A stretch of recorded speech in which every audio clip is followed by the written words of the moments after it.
There is a quiet stretch of land on the eastern edge of Nigeria, a peninsula fishermen once called home, a place where the river bends like a question mark, a land Nigeria believed would always remain hers.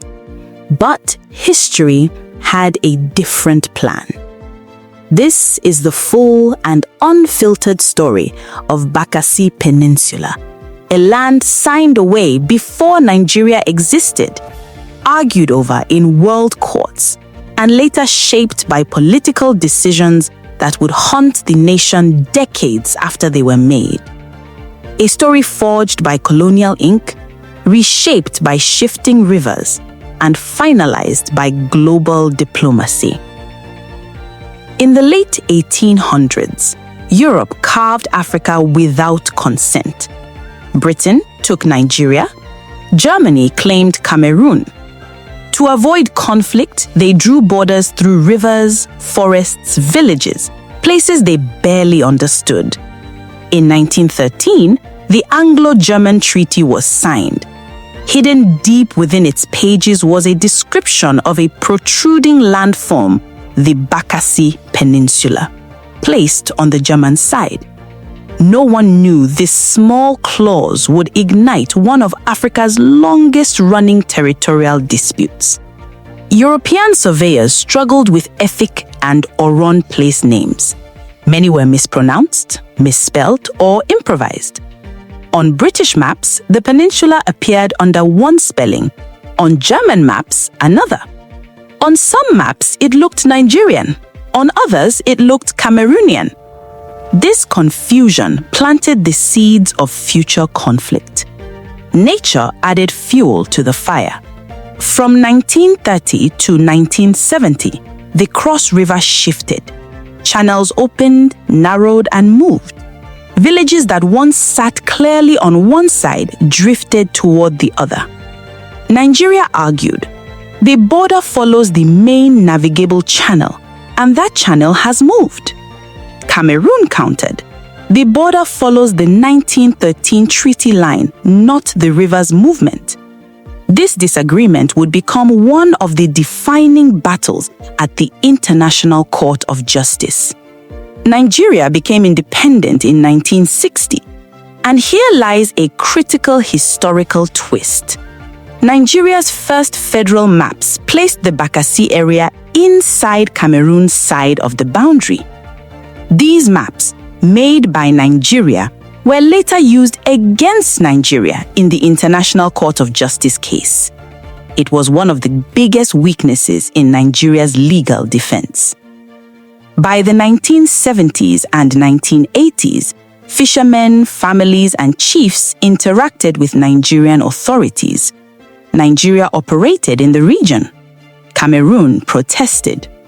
Occasional clashes occurred, small skirmishes, scare shots, arrests, and patrol confrontations. But this was not the biggest factor in the final decision. What would matter most was a political decision made in 1975. In June 1975, something happened that would shape the future of Bakassi Peninsula. General Yakubu Gowon of Nigeria and President Amadou Ahidjo of Cameroon met in Maroua. They signed the Maroua Declaration, which extended the maritime boundary, redrew water borders, used coordinates that shifted strategic channels toward Cameroon, strengthened Cameroon's claim over regions near Bakassi. But here is the controversy. The declaration was never ratified in Nigeria. Before it could be reviewed by the Supreme Military Council, Gowon was overthrown on July 29, 1975. Many Nigerians accused the declaration of being a hasty agreement, a diplomatic misstep, a concession that weakened Nigeria's position.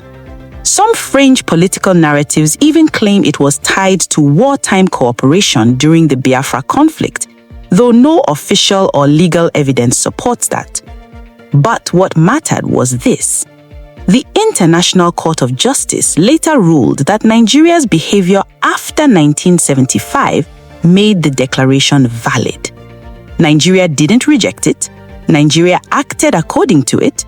Nigeria's maps gradually reflected it. So in court, it became one of Cameroon's strongest weapons. It was one of the documents that tipped the scales. In 1994, Cameroon took the dispute to the International Court of Justice. 8 years later, on October 10, 2002, the judgment shocked Nigeria. Bakassi Peninsula belongs to Cameroon. The reasons were the 1913 Anglo-German Treaty, Britain's colonial maps, Nigeria's own early maps, the Maroua Declaration, Cameroon's consistent diplomatic position. The rivers movement did not matter. History outweighed modern realities. Nigeria disagreed, but the world's decision was final. After the ruling, powerful forces intervened. The United Nations, the United States, the European Union. They wanted peace. They wanted International Court of Justice decisions respected. They feared a West African conflict. Nigeria, facing diplomatic pressure and international obligations, signed the Green Tree Agreement in 2006. This agreement forced Nigeria to withdraw troops, withdraw administrators, recognize the International Court of Justice ruling, and transfer the territories peacefully. The fate of Bakassi was sealed. A joint demarcation team walked the forests, rivers, and mangrove swamps. They found old German boundary markers buried exactly where the 1913 treaty said they would be. GPS readings confirming the treaty line. Villages loyal to Nigeria legally on Cameroon's side. The pillars were placed, flags were lowered, flags were raised. By 2013, the transition was complete. The Bakassi Peninsula became fully Cameroonian territory. Some lands are lost in battle, some through negotiation, but Bakassi Peninsula was lost to something more powerful. Treaties written by colonial powers, political missteps, natural river shifts, and international diplomacy. Maps can change, borders can move, but the memories of the people who once called Bakassi home remain unshaken.